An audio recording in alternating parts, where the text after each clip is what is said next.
So you started right on November 1st, and Yes. you've been writing every day, right? Yes. How has the experience been in terms of keeping up? Do you feel like you're keeping up well? Yes, I am at the moment 97 words over what I was supposed to be. So Nice. it's not good. How many words have you made it to? I've hit over 12,000 words. That's awesome. Did you ever think that you would be able to hit that kind of a word count before you started No, this challenge? It no. sounded like a huge task, right? Yeah. You can kind of draw upon the resources within yourself, so to speak, to get it done, right? Yes. How have you been doing in terms of the inner editor? Has it been screaming a lot at you? Yes. I thought it might be. Yes. So Yeah. how have you been dealing with that? I pretty much just refuse to hit the backspace button completely. If it's on the page, it's going to stay on the page. And that's just how, yeah, I haven't allowed myself to take anything out. Great. So, That's exactly what you should be doing. I know a lot of people with the NaNoWriMo, I think they believe that you should have a finished story, but that's actually not the case. What you're trying to shoot for is you're trying to do your novel. You're trying to get to the end of the finish line on the first step. The first step is always the draft, right? mhm. If you can get the first draft done, then you can have something to build upon. But it's key to get to that very first, it's key to get to the end of the line on the very first task, and the end of the line is to get that first draft done. And you can't get it done if you listen to the inner editor. Now, there's a place for the inner editor, but that comes after the first draft. You got to get the first draft done. And once that first draft is done, then you're ready to continue working and pursuing the outcome that you're looking for, which is a finished story. So how have your characters, I'm curious about your characters, how have they been developing? So far they've done pretty good. So, since this was the first large writing project I took on, um, I made most of my characters out of people that I had experienced before. So I already knew their personalities well enough to write in that point of view. So the main character, I pretty much took my own personality and put that down onto the page so that it was easier. Instead of having to put myself into the point of view of someone else, it was just it was my personality and building off of that to make it simpler. Well, that's fantastic. So you're kind of drawing within yourself and your own experiences as you tell the story, it sounds like. Yes, Have you discovered that your characters are a little bit different than what you thought they might have been when you first started your novel? I did. Yes, I expected to be in complete control of my characters, which I am. But as the story progresses, the experiences that they're having are defining them further than I did. So they're changing as the story goes in places that I didn't expect them to change when I had first planned out their character. I've heard writers say before, and it sounds like this is kind of the case with you, that you almost have to let the characters do their own thing. Are you kind of getting the sense that you're kind of letting your characters do their own thing? Yes, I guided it, but I pretty much gave the characters the creativeness to define themselves as it goes along based on the guidelines that I set. So awesome. All right. Well, I'm glad to hear, Ethan. It sounds like it's going great. I'm glad to hear that you're pursuing these characters and that you're kind of discovering who these characters are. They're kind of unfolding for you on the pages. So that's awesome. Can you tell me about your protagonist? Who's like the hero of your story? So, um, my protagonist is a girl whose name is Kavita, and she grew up in a small town. This town is set outside of a larger kingdom and inside that kingdom is a city where the transcribers lived, which is the organization that she's always wanted to be into. She is she's first off very shy, so that stopped her from exploring the world as much as she would like. So she usually stays within her own head for all of the beginning of the story. Interesting. Yeah. Now you say she stays inside her head, so she's kind of thinking in her mind and you're writing those thoughts down. Yes, the majority. So she's not a big talker, which so the book does not contain a lot of dialogue at the moment because most of the book is just what she's thinking as she goes through certain experiences. So it's mostly just her having conversations with herself in her head. Fascinating. In my literature class, I explored a lot of literature like that. It's really interesting stuff because you're kind of getting their perspective, and I hear what you're saying. It's like an inner dialogue that's taking place. It's the kind of conversations that you have with yourself. It sounds like it's going to be a very interesting story, and it sounds like it's already an interesting story. You said that a lot of the novel so far, or a lot of the story so far, is the main character, the protagonist, and they're having a conversation with themselves. Is there any kind of a protagonist versus protagonist thing going on where the character is kind of their own enemy, or is that at play at all, or no?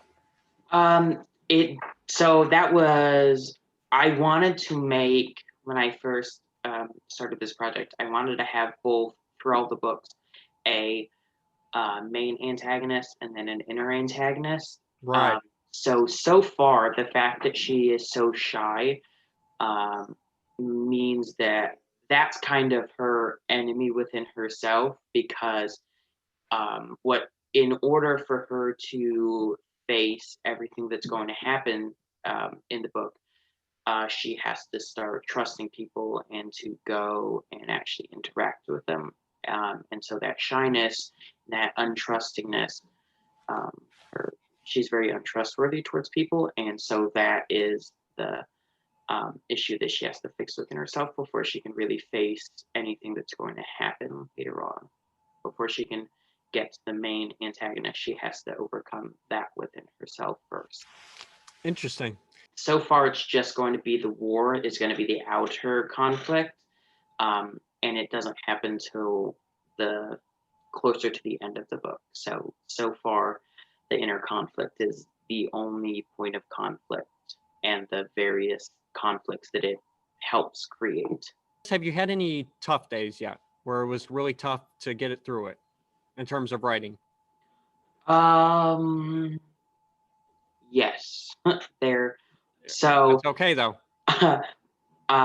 most of my writing has been short stories, so I have had an issue so far with actually creating words. Like I tend to simplify things. I don't tend to use like the outside senses for stories because I usually condense it down. So that's been one of the main struggles was to actually like add those details in to make it more interactive. And I that's been the main point so far. And finding time to write I've done pretty well with that. But by the end of the day, I write late afternoons. So yes, when I do that, that's when my creative energy is not working the best.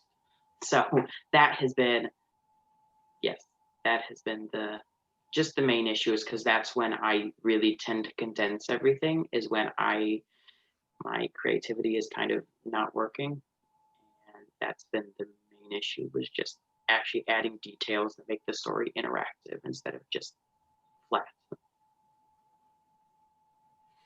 Interesting. So those are some challenges that you've encountered. And what are some strategies you've used to overcome those challenges?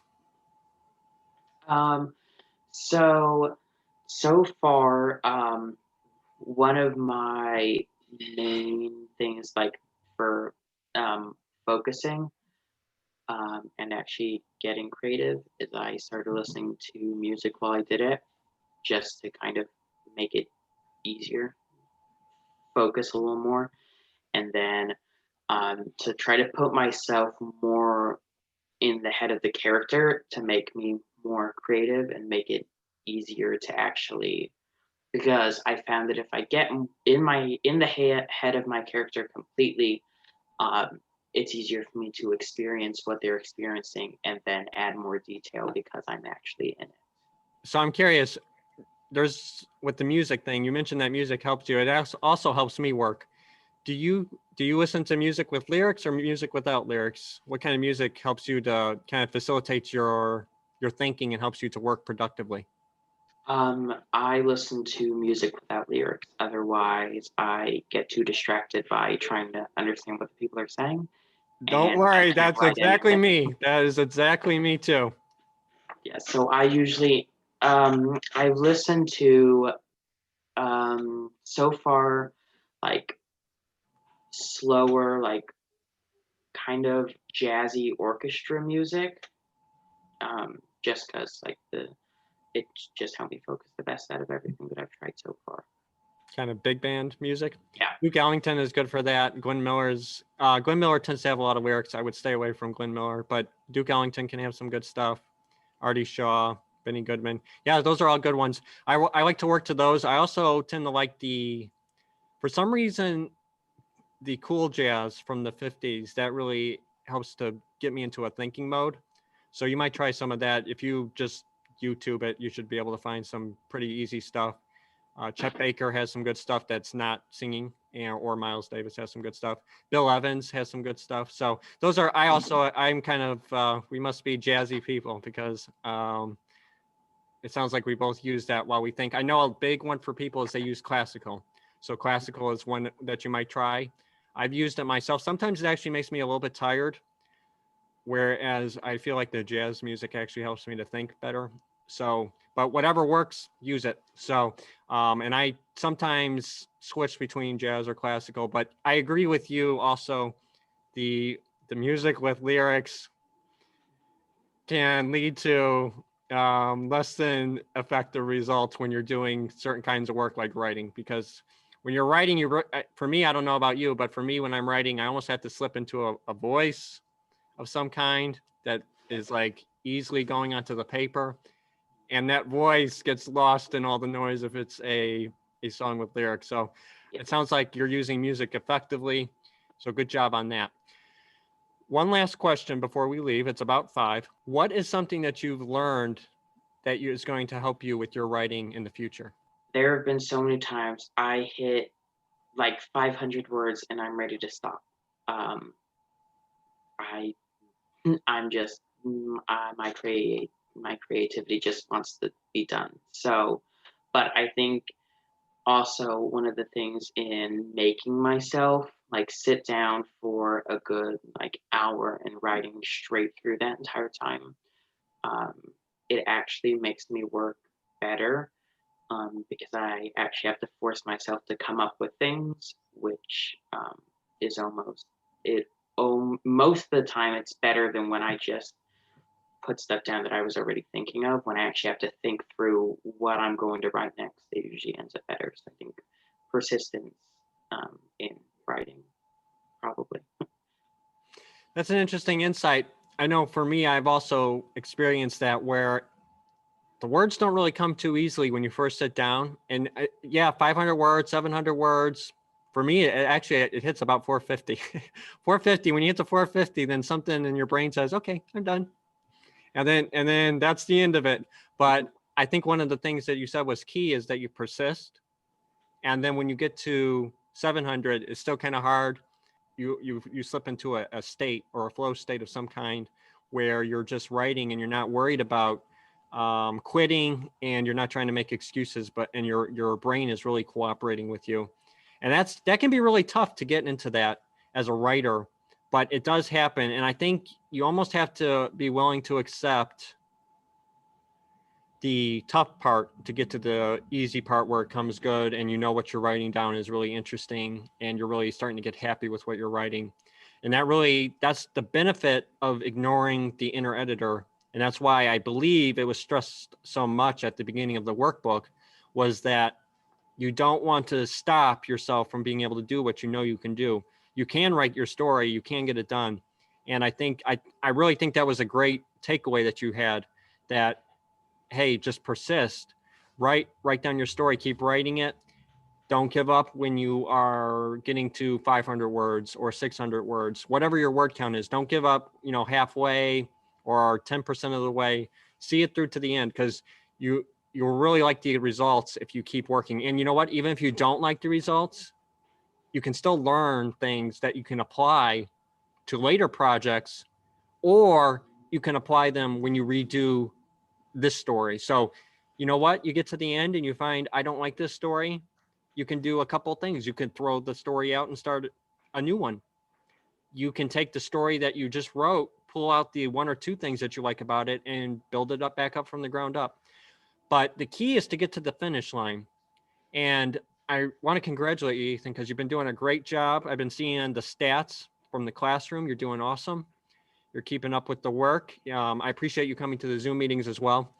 Next week, we will talk about some of the things that were, I believe the workbook kind of talked about characters, so that's why my questions tended to orient themselves in that way. So we'll talk about what the workbook has for us next week on our next Zoom call. And we'll also talk about some of the things, the process of writing, how you're doing, what kind of things you're learning from it. And so I really appreciate you, Ethan, doing this and taking it up and doing this project and seeing it till the end. I encourage everybody to check out the classroom. We have our next Zoom meeting at 4:30 on Mondays next week. And we also have the ability to update the word count. So if you're writing your novel, please update the word counts of your novels in the classroom. Now, Ethan, I believe you're writing directly in, right? Are you writing directly in NaNoWriMo? Yes. Okay, so you can either write directly in, like Ethan is doing, or if you don't want to share it, which is totally fine. I don't share mine either. What you can do is you can just manually update your word count. So go in, but the key thing, because we're kind of doing this together, so the key thing is share your accomplishments with everybody by putting that word count in, or by putting your story right in the NaNoWriMo site. We want to see your work, or we don't necessarily, if you don't want to share it, that's fine. What you can do is just manually update your word count. But I would love to see the classroom get to the very end with 100% or 90%, very close to the end. But I would love to see the classroom complete. And Ethan, I want to thank you for taking it upon yourself to make sure that your part is complete. You're doing excellent. And I appreciate that you're going through the workbook. And I'm pretty sure you're going to find that it's very rewarding. And I think you maybe already are finding that it's rewarding and that you're enjoying it. Good luck on your novel. And I will see you next week. Okay.